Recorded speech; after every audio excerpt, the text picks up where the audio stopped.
Hi, welcome back. This is our final video in our series about making the game a Go in the Greenfoot development environment.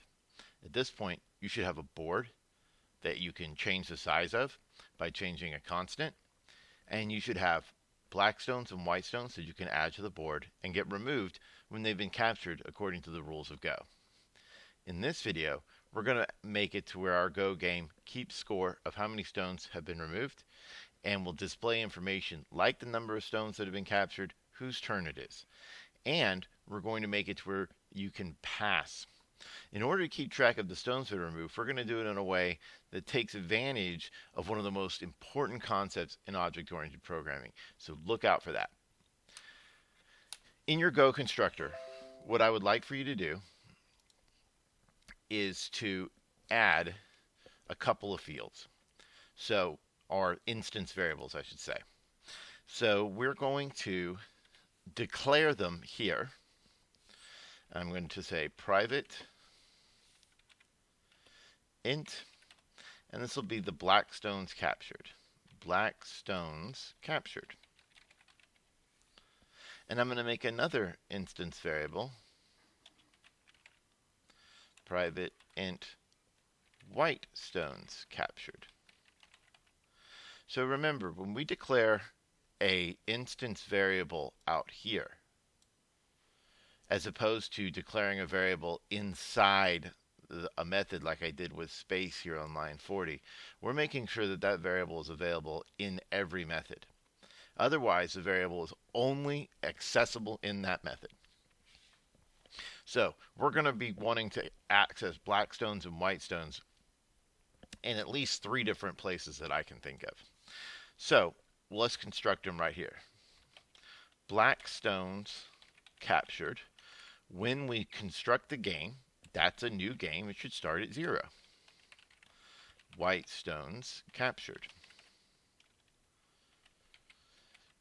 Now, for just a bit of honesty here, the truth of the matter is that I don't actually have to do this, because whenever you declare an instance variable out here, they're going to take on what are called default values if you don't set them in the constructor. The default values for any object type is null. For any integer or other primitive, it is 0. And for booleans, it's false. But I like to be explicit. I want my code to say exactly what I think should happen upon construction. And that's going to make it easier for me when I come back and have to make changes or updates, or if anyone else is looking at my code. So that's why I like to state it explicitly here. All right, next, let's go ahead and make a let's make some act method here. So with the act method for the world class, that is called before any call to actors act. So you can think of each frame as like a cycle. And so it displays on your monitor what the current state of the world is. Then behind the scenes, before the next frame, what's going to happen, we're going to call act on the world class. Then we're going to call act on every actor in that world. And that's going to update all their positions and locations. Then it's going to display the result. And then that process repeats. So this is something that will happen before that. And that's an important thing to remember sometimes. I don't know if it's going to matter. I don't think it'll matter when it happens for us in this project necessarily, but it is going to be important going forward. All right. So first off, I want to make it to where if the player presses P, that it passes. So I'm going to say string key equals greenfoot dot get key. If the key does not equal null, and key dot equals P for pass, and we're going to do something. All right, a couple of different important things to realize. So Greenfoot class, that's that utility class that has a bunch of static methods. Static methods are called on the name of the class, not on an instance of the class. So I'm calling the get key method, which simply will return any key that was pressed since the last frame. And that get key method returns a string. So I have to have a variable to catch it with, which I use the variable key of type string. Again, look, it's just a temporary variable, right? We're just going to use it inside this method. Now, objects, if you want to know if two objects are equal to something, in Java you have to use dot equals. In fact, the two equal signs for equals equals is pretty rare in Java. You can only use it for primitives, int and booleans mainly. So I have to use dot equals. However, the key that will come back could be null. Let me show that right quick in the documentations. So if we go tool, help, we'll go to Greenfoot class documentation. I want you to see that. It's always about the documentation. It tells you everything you need. So I'll click on the Greenfoot class, and here we have get key. And it gets the most recently pressed key since the last time this method was called. If no key was pressed, it will return null. So you need to handle that. And if you don't check if it's null first and then say key dot equals p to see if it equals the character p, you'll get what's called a null pointer exception. Because if it's null, you can't call a method on it. So two important things. One, can't call a method on something that's null, so you need to check if it's null first. Two, when you see if you see if a string is equal to something, you have to say dot equals, not equals equals. Very important. And one more important thing to notice is that I'm taking advantage of the short circuit nature of the AND symbol. So let's say key was null. I'm saying key not equal to null. If key was null, then this would be false. And then Java sees the AND symbol. False and anything is false. False and false is false. False and true is false. So Java does not bother to evaluate this part here, which is a good thing. Because if it did, and this were null, I would get a null pointer exception. So if I reverse the order and put key dot equals p over here and key not equal null over here, I would have a big problem. I would get the null pointer exception. So that's the short circuit nature of AND, and that's one of the main reasons why it's there, so that we can do stuff just like that. So if it does equal p, we're going to call the change turn method. The change turn method is a method that we have right here. Great. So remember, when you call a method that's in a class that you wrote, you just say the name of the method.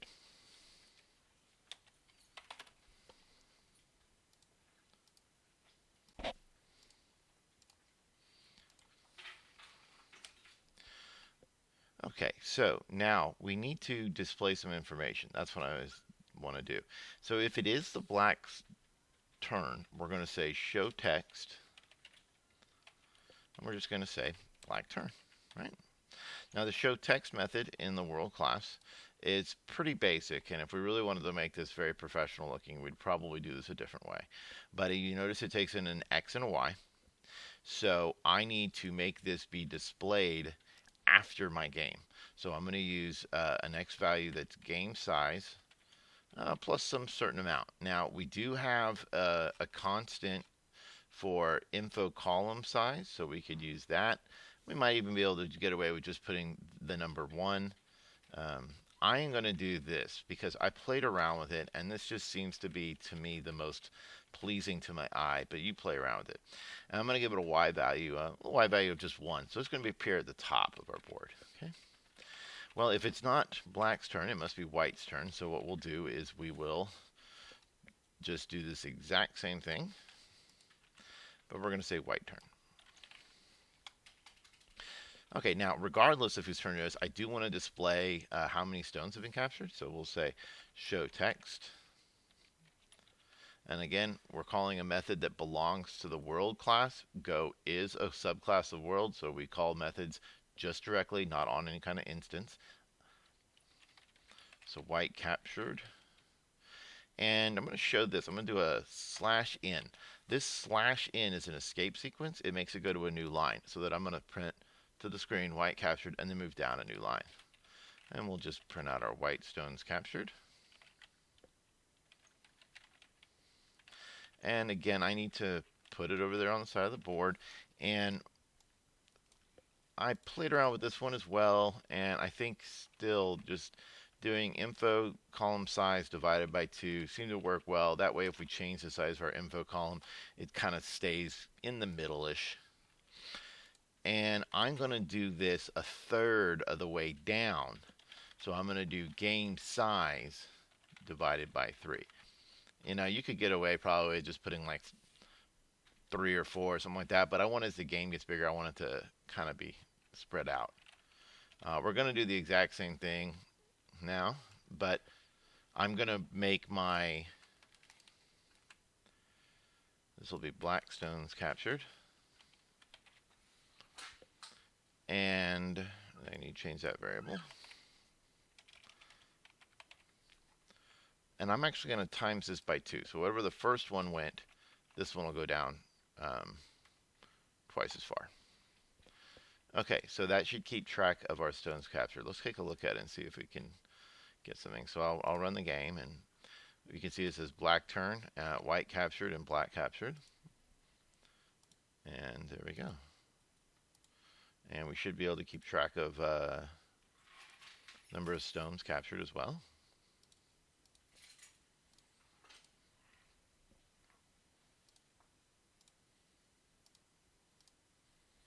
Okay, I caught 1, 2, 3, 4. Oh, nope, it doesn't do that yet. We haven't coded that yet. That's right. We're about to though. All right, now if you're interested in adding something besides this white cell, you can go ahead and go to set image on this class here. And let's see here. We do have some. I chose granite light, so it should be right there in your packages. But we do have some backgrounds we could choose. You could use like a sand or something like that. So just kind of play around with these. But you can't really control how this text is printed. That's why I said like you may want to switch to a different way of doing this using actors. But I'm gonna try this one for now. And I'll reset it. See if I like that a little better. It's okay, right?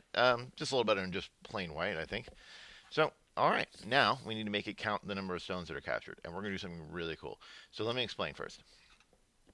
There's lots of methods in the world class. Okay. So here they are.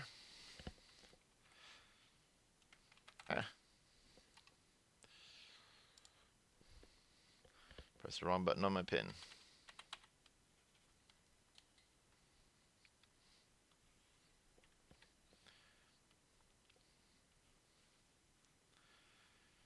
Okay, so in the world class, we have lots of methods. And whenever we subclass world, we inherit, is the word, inherit, like you inherit from a rich uncle. We inherit all those methods. Now, we can mark methods what are called final, just like we have final constants. We can make a method final so that it can't be changed. But for the most part, and we're looking at the method, I want to look at the method remove objects. So there's a method called remove object from the world class, and we inherit it.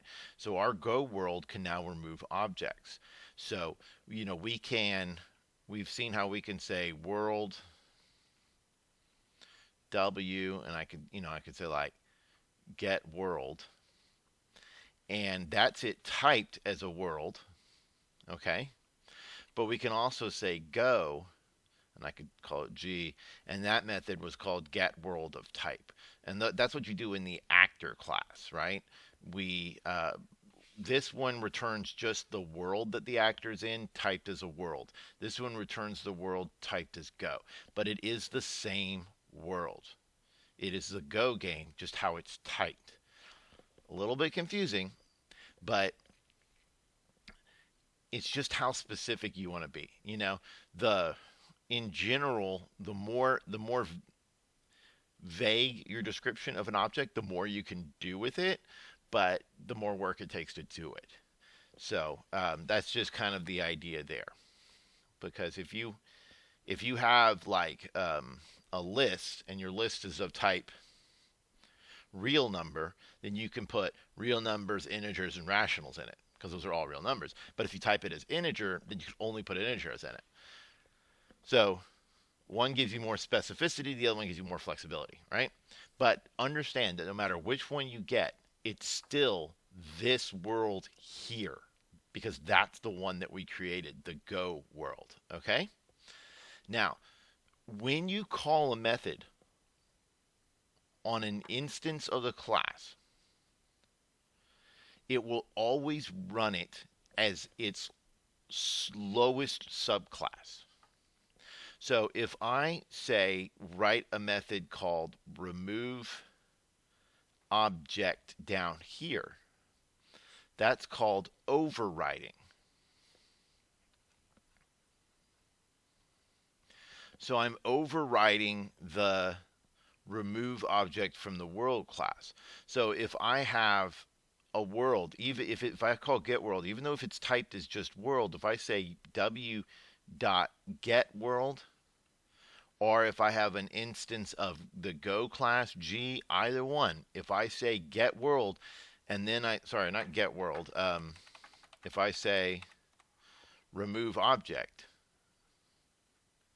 if I call that method, whether it's typed as a world or typed as a Go, it's going to run this one right here, okay?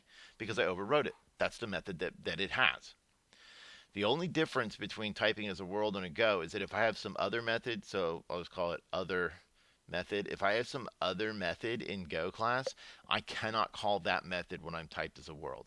I'd have to remember us using the parentheses, and I'd have to cast it down as a Go before I could run that method. So when you're typed as a world, you only have access to methods that have a name in the world class, like remove object, but you'll run them like any overridden version, okay? So we're going to use that.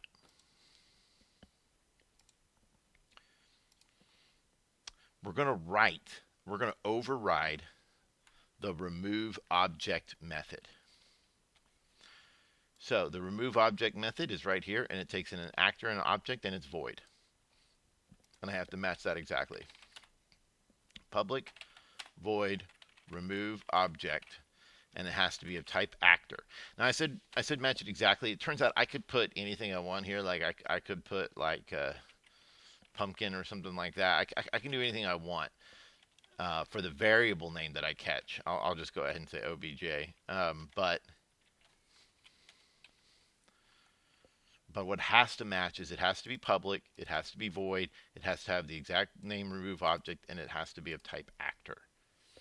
Now, so this is the method that's going to happen when we remove the object. Now, first of all, when someone calls remove object, I actually do want it to remove the object. I just want it to do something else too.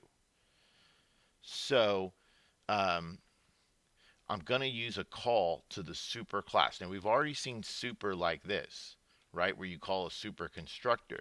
The other kind of super is when you call a super class's method. So I'm going to say super dot remove object. So what does that do? That is going to call the super classes. So going back to here, so when someone says remove object, it's going to go to the Go class, and then the Go class is going to send it up here, and that's going to do all the work that we usually like it to do. Then it's going to come back. So what I'm doing is I'm borrowing the remove object code, and I'm going to tweak it just a little bit. So I'm going to say if this object is a white stone, I'm going to increase white stones captured. If it's a black stone, I'll increase black stones captured. Do you remember how to tell if something is some part of a class? It's that weird operator instance of. I say it's weird because it doesn't have a capital O. It's not camel case. But that it's a keyword, right? It's not a method. Notice there's no parentheses. It's a keyword. Just like if is a keyword. So white stones captured. And how do we make white stones captured increase by 1? We could say plus equals 1. Or we could just say plus plus. You can use whichever one you prefer, but be able to read both, okay? So else we're going to say black stones captured. Okay. I think that's pretty much it then. Let's take a look.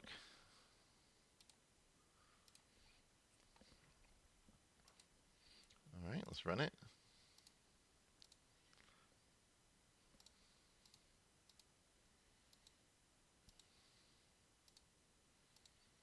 Okay, white's captured one.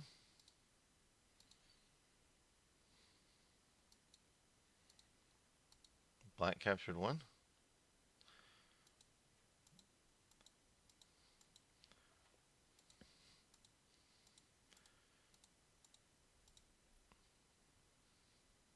White turns, so I'm going to put white right here. Black goes here. I'll just put this one over here. I want to see what happens if I capture all these.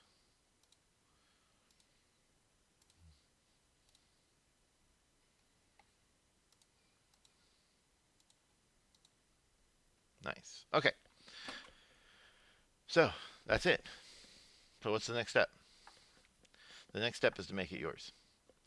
Make the stones look the way you want them to look. Add some creativity. Make the game the way you want it to be. How can we improve on this game? Well, there's actually several things that we're still missing. For one thing, is we're missing the idea of ko. Ko is this idea that you can't play backward, back and forth that keeps resetting the board. It doesn't happen all that often, but when it does, they could black and white could just swap turns infinitely, and that's not allowed. Other things, you shouldn't be allowed to play in a suicidal place. So I shouldn't be able to play a white stone here, but you notice I was able to, and now it's black turn and it got captured. So we should be able to figure out a way to code that to where it prevents that from happening. We do have the ability to pass, which is good. Um,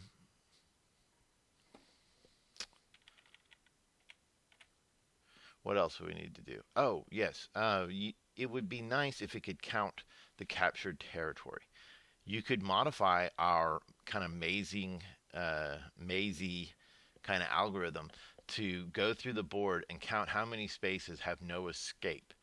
By that, I mean this space here that I'm pointing at with my mouse, this should be part of black's territory because there's no way that this stone, this space, if we think of it like a stone, there's no way that it can escape. That's going to be challenging the code because there's lots of little issues about it. It's not just like the stone capturing algorithm we did. So you're going to have to think about that a lot. It may even be what's called the flood algorithm. So that's going to be pretty challenging. But if you want to go for it, I give that to you to do. Other than that, this project's done. I hope you enjoyed it. I hope you learned some things. And I hope you're ready to make your own kind of board game now. So I can't wait to see what you do. Take care.